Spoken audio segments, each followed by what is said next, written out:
Thank you, Mr. Bishop. Thanks to the ranking member, too, Mr. Gabaldo. Thanks for taking the time to hold this hearing today. Like most of you in this room, hunting, fishing, and recreational shooting are treasured pastimes in my district. I grew up in northern Michigan, and like many of my constituents, spent my summers fishing, my Octobers hunting grouse in the UP woods. These traditions, spending quality time outdoors with my kids and grandkids, are the kind of things we must make sure that are preserved for generations to come.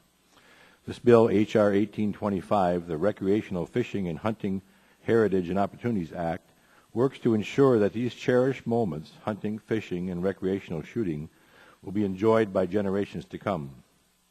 Mr. Chairman, this bill seeks to create an open until closed policy for sportsmen's use of federal lands.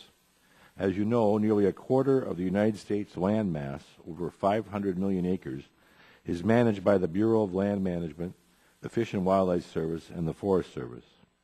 These lands are owned by all Americans. It is important that the right to fully utilize these lands be ensured for future generations. Over the years, the legislative ambiguity in the Wilderness Act has opened the door for numerous lawsuits around the country. Rather than embracing sportsmen and women for the conservationists that they are, anti-hunting and environmental groups have pursued an agenda of eliminating heritage activities on federal lands for years. These groups look for loopholes in the law to deprive our constituents the right to use their own federal lands. Recreational anglers, hunters, and sporting organizations, many of whom have endorsed this bill, are supporters of the conservation movement and continue to provide direct support to the wildlife managers and enforcement officers at the state, local, and federal level. These dedicated sportsmen, from the shorelines of Lake Superior to the beaches of Coos Bay, deserve to know that the lands they cherish will not be closed off to future generations. This is a bipartisan issue. In fact, Presidents Clinton and Bush both issued executive orders recognizing the value of these heritage activities. It is time we finally close these loopholes, firm up the language, and make sure that future generations will always be able to enjoy the outdoors, hunting, fishing, shooting, just taking a walk in the woods. I want to...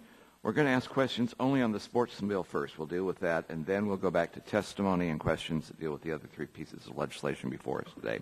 So, Mr. Benishek, can I turn to you and see if you have any questions of these witnesses on your bill only? Thank you, Mr. Chairman. Your testimony brings up a few questions that I'd like to get a little more detail on, and one of those is we talked about the lawsuits and the wasted resources that are the result of that. So could you give me an example of a lawsuit that's occurred that you think we wasted the government resources in fighting this lawsuit, and why this legislation is so important to eliminate that and be able to better use our taxpayers' funds? Does anyone have an example they'd like to share?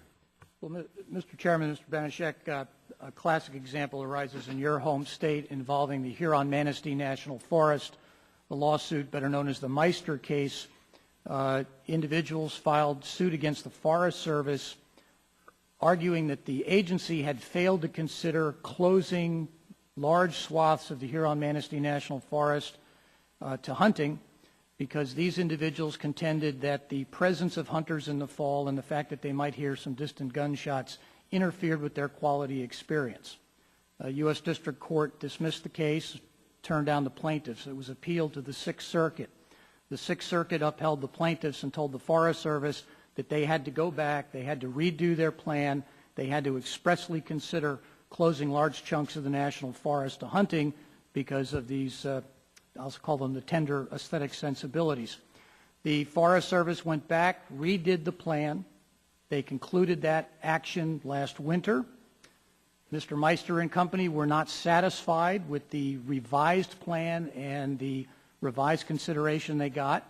They filed a new lawsuit about 2 months ago, and matter of fact, yesterday, the U.S. District Court issued the new briefing schedule, which will ensure that this case continues at least through this calendar year.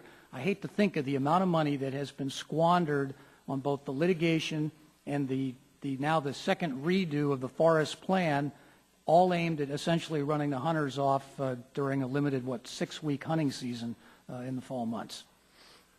Thank you very much.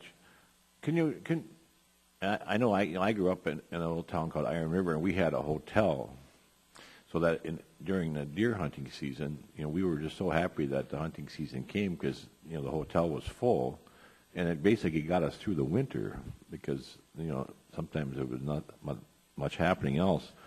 So, speak again. I think you mentioned a huge number of the economic activity in our communities that are result of hunting and fishing activities. Can you tell me that again?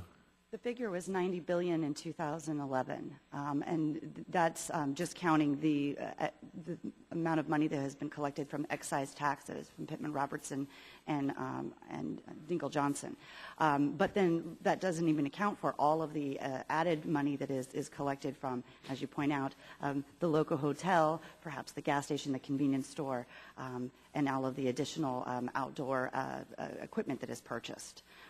Obviously, those gateway communities between the cities and to the great outdoors are the ones that are benefiting those rural economies.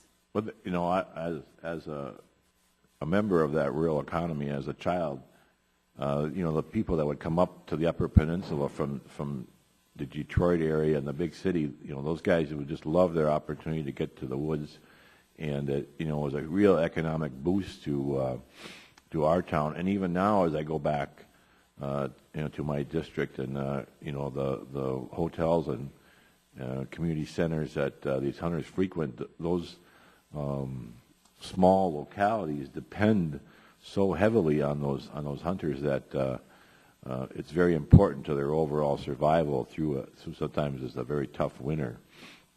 So I can testify as well that this is huge for the rural communities in America that are, as you said, the gateways to the federal forests that we depend on so much for the availability of wildlife. With that, I'll yield back. Thank you.